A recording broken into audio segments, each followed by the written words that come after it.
The whole advance comes to a halt. Patton orders part of his reserve force to drain their tanks and transfer their gas to attacking units. But this Band-Aid procedure only brings limited supplies. Now, for the first time, the Allies experience the type of supply limitations that has plagued the German army. There are virtually no stocks between Normandy and the small army depots 300 miles away. Each of the Allied army units expects priority for gasoline and oil. Tension develops between Patton and other army commanders because each wants a full share of supply and transport. No general can win on this battlefield without receiving his delivery of material. Without ammunition or fuel, the soldiers don't advance. The retaking of France is now in jeopardy. August 1944, the Allied push across France gets bogged down as armored divisions run out of gasoline. To get the attack moving again, a last-minute supply line is cobbled together by the Allied command. The Army Transportation Corps organizes 141 truck companies, consisting of over 3,000 men, into the Red Bull Express. Their plan calls for a looped one-way traffic route stretching across northwest France from the supply depots to the fighting fronts and back again. It was a whole battalion of trucks and all black soldiers running that express. They ran to and fro, hauling.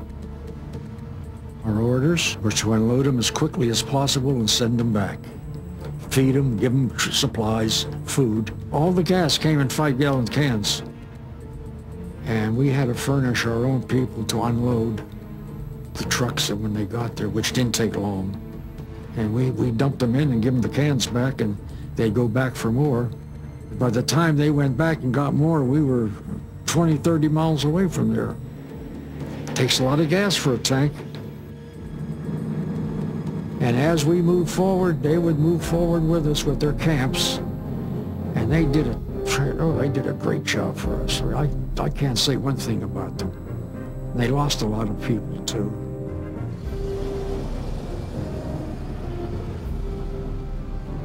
Traffic control points are established in all major towns to record the movement of convoys, check their destination, and determine their cargo.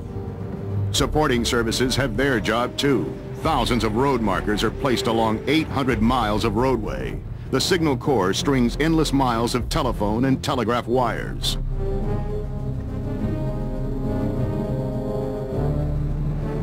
Replenished with gas and ammunition, the American armored columns again surged forward. We just had to be careful ourselves that we didn't go too fast. And that was one thing, Patton, he always went too fast. He'd go until he ran out of gas. I'm not kidding, that's the way he operated. Always advanced. We've never retreated one time in all the time I was with him. We were always forward.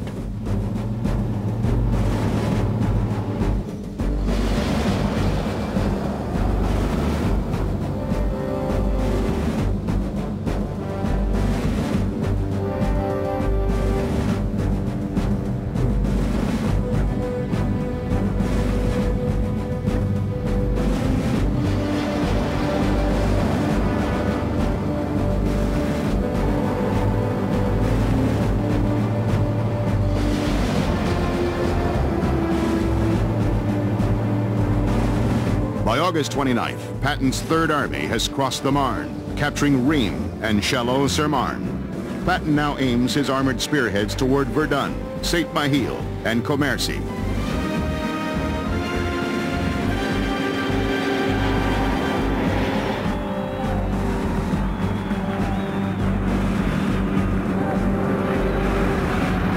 But almost immediately, this new momentum by advancing armies puts new strains and demands on the Red Bull Express. Relief drivers are urgently needed, and they are recruited from every outfit on the continent, even infantry units. Each truck is driven around the clock. Drivers fight exhaustion, and accidents increase.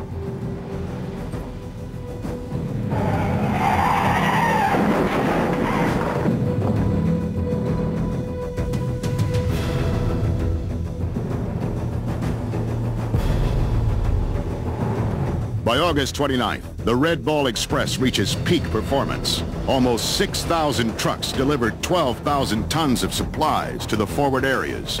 Columns of German prisoners marching away from battle can see the trucks that have hastened their defeat. While the Red Ball Express convoys work without let-up, a crucial meeting of Allied commanders takes place at Chartres to determine disposition of supplies. General Eisenhower wants the major portion to go to General Hodges' First Army. Patton protests that his main force has been halted at the Meuse River for 2 days because of insufficient supplies. He wants more fuel so his tanks can break for the German border. He persuades Eisenhower to increase his allotments. His reason is widely quoted. "My men can eat their belts, but my tanks gotta have gas." Patton's Third Army thrusts armored columns across the Meuse River, capturing Verdun and Commercy. With astounding speed, they ford the Moselle River near Nancy and Metz. There was a lot of dissension between Patton and a few high-ranking officers. They had some arguments about him moving too fast and getting into trouble. He would steal supplies off of another general. You know. Convoy trucks would stop and want to know where such and such an outfit is, and he would tell them right down the road about 2 miles, turn left, that's his. I would have done the same thing. If a guy couldn't take care of his supplies, that's not our fault. He should have sent people out to guide him in to where he was. That's what we did with Patton. Regardless of Patton's unorthodox methods, his armies continue to blast German positions and push the enemy back.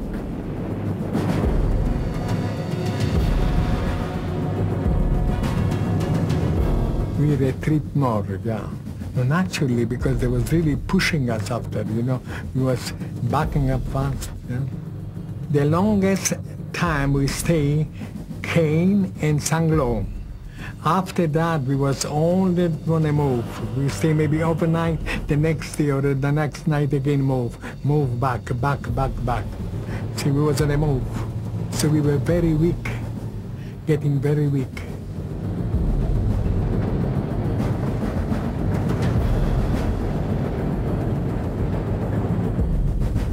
German soldiers find that the countryside is becoming a death trap with French snipers. They have to patrol and question everyone they see. It is a time-consuming process which slows down their retreat and hobbles their defenses.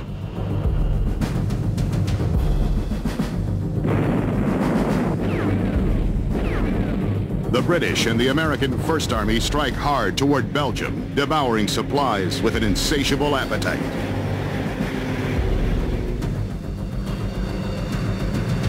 The Red Ball Express drivers bear the brunt of the stepped-up Allied advances. Within 1 month, over 6,000 vehicles are serviced for major repairs from accidents. Replacements flow in, and tired and exhausted drivers are sent back to hospitals and rest camps.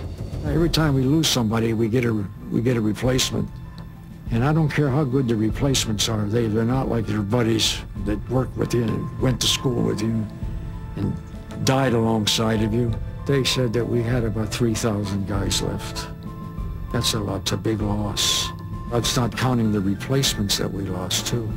The second day, we went on through the Eiffel Tower and the gate, and just like you see in the movies, real small cobblestone towns, roads, streets, houses close together. They liked us, they really loved us. Tried to help us all they could. Germans who return to their homeland are shocked by what they find. You as a soldier, you don't know much about what's going on.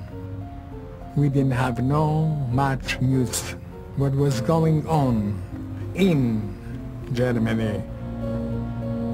War is one enemy fight with another enemy and to destroy the one another. And the same with the soldier who is fighting on the line, the same things. You don't think about if you win the war or lose the war, no. You don't think about casualties and, you know, you don't have time for that. As a soldier, you're just fighting. You have to fight, yeah? We never think about that.